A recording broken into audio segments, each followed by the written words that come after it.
दक्षिण देश के एक प्रांत में महिलारोप्य नाम का नगर था। वहां एक महादानी प्रतापी राजा अमर शक्ति रहता था। उसके पास अनंत धन था, रत्नों की अपार राशि थी, किंतु उसके पुत्र बिल्कुल जड़ बुद्धि थे। तीनों पुत्रों बहुशक्ति, उप्र शक्ति, अनंत शक्ति के होते हुए भी वह सुखी न था। तीनों अविनीत, उच्छृंखल और मूर्ख थे। राजा ने अपने मंत्रियों को बुलाकर पुत्रों की शिक्षा के संबंध में अपनी चिंता प्रकट की। राजा के राज्य में उस समय 500 वृत्तिभोगी शिक्षक थे।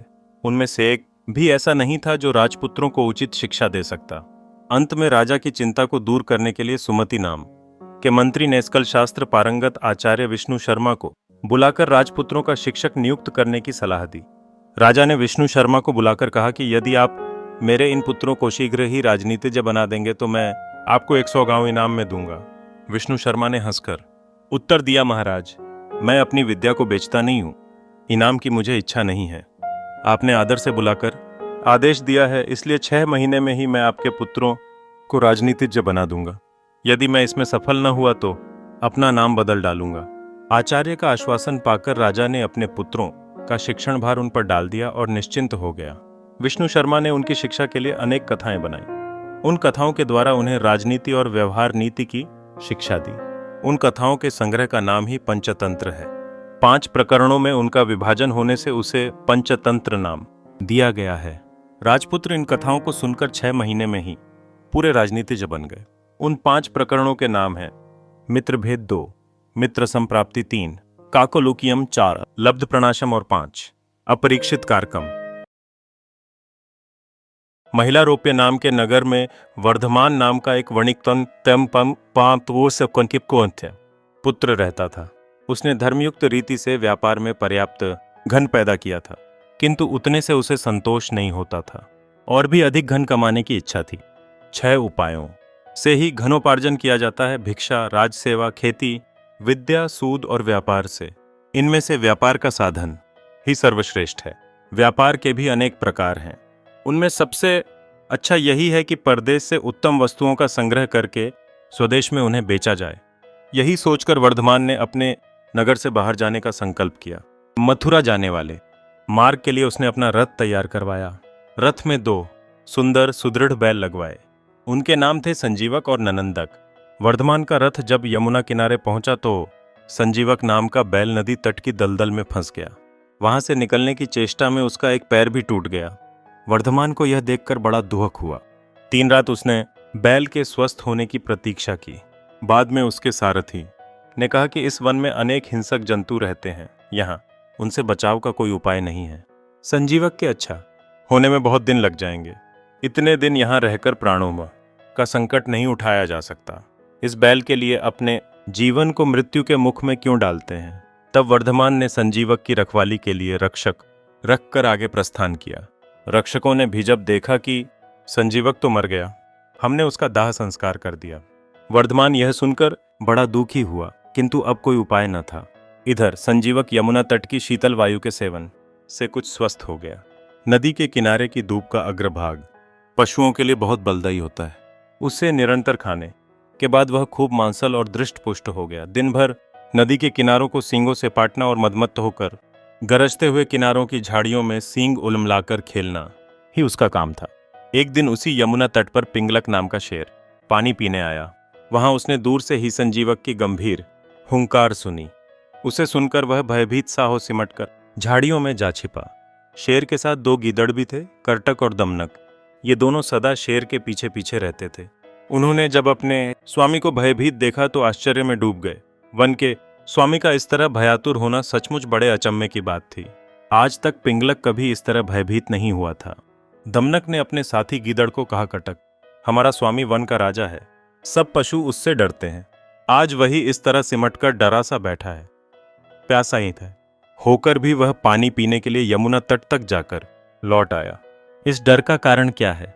करटक ने उत्तर दिया, दमनक, कारण कुछ भी हो, हमें क्या, दूसरों के काम में हस्तक्षेप करना ठीक नहीं। जो ऐसा करता है वह उसी बंदर की तरह तड़प तड़प कर मरता है जिसने दूसरों के काम में कौतूहलवश व्यर्थ ही हस्तक्षेप किया था। दमनक ने पूछा, यह क्या बात कही तुमने? करटक ने कहा, सुनो।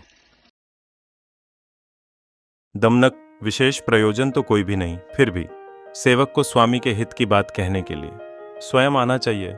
राजा के पास उत्तम, मध्यम, अधम सभी प्रकार के सेवक हैं। राजा के लिए सभी का प्रयोजन है, समय पर तिनके का भी सहारा लेना पड़ता है। सेवक की तो बात ही क्या है।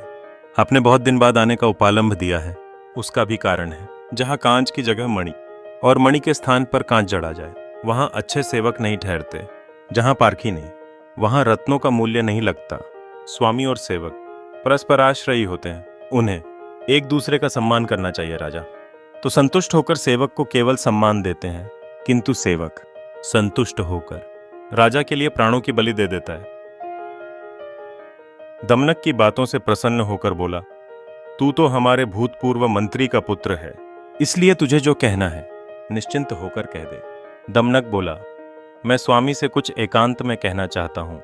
4 कानों में ही भेद की बात सुरक्षित रह सकती है, 6 कानों में कोई भेद गुप्त नहीं रह सकता। तब पिंगलक ने इशारे से बाघ, रीछ, चीते आदि सब जानवरों को सभा से बाहर भेज दिया। सभा में एकांत होने के बाद दमनक ने शेर के कानों के पास जाकर प्रश्न किया, दमनक स्वामी, जब आप पानी पीने गए थे तब पानी पिए बिना क्यों लौट आए थे? इसका कारण क्या था? हल्की हंसी की टोन। पिंगलक ने जरा सूखी हंसी हंसते हुए उत्तर दिया, कुछ भी नहीं। दमनक देव, यदि वह बात कहने योग्य नहीं है तो मत कहिए। सभी बातें कहने योग्य नहीं होती। कुछ बातें अपनी स्त्री से भी छिपाने योग्य होती हैं, कुछ पुत्रों से भी छिपा ली जाती हैं, बहुत अनुरोध पर भी ये बातें नहीं कही जाती।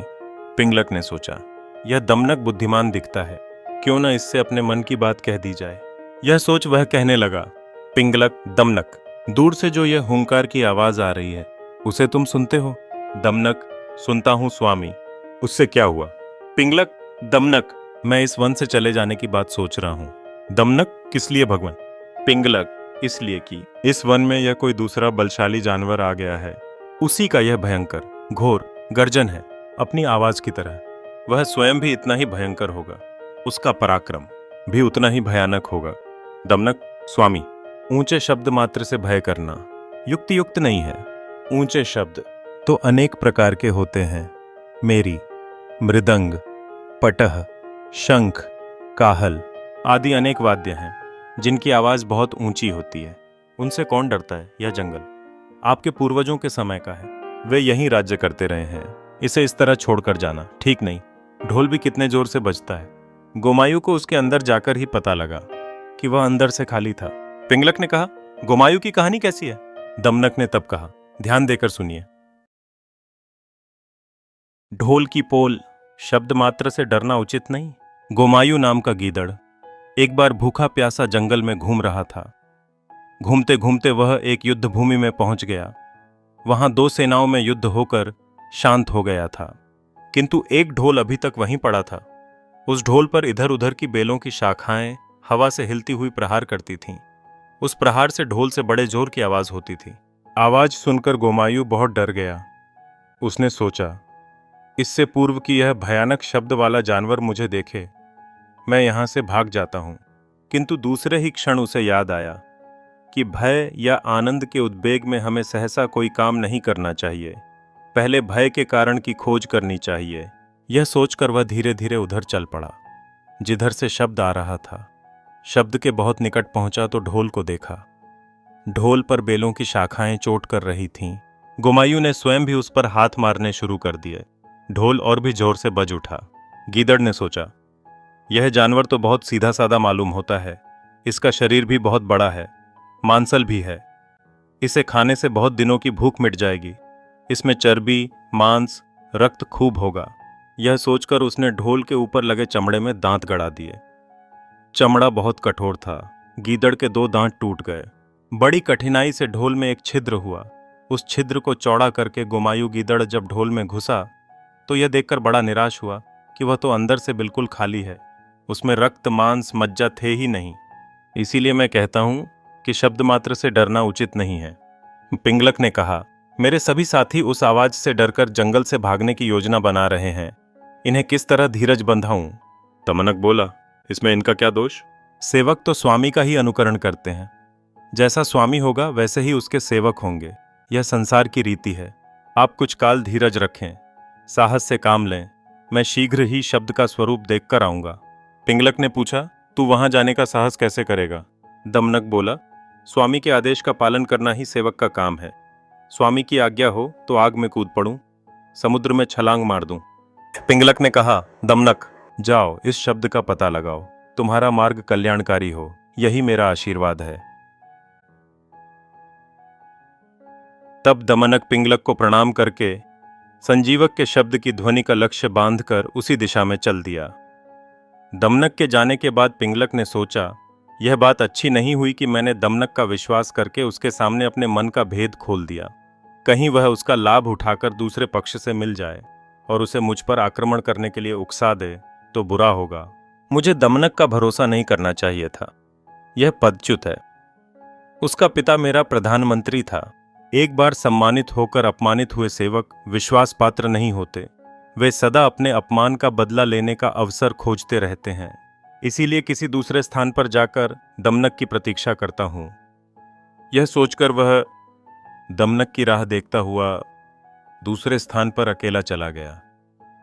दमनक जब संजीवक के शब्द का अनुकरण करता हुआ उसके पास पहुंचा तो यह देखकर उसे प्रसन्नता हुई कि वह कोई भयंकर जानवर नहीं बल्कि सीधा सादा बैल है।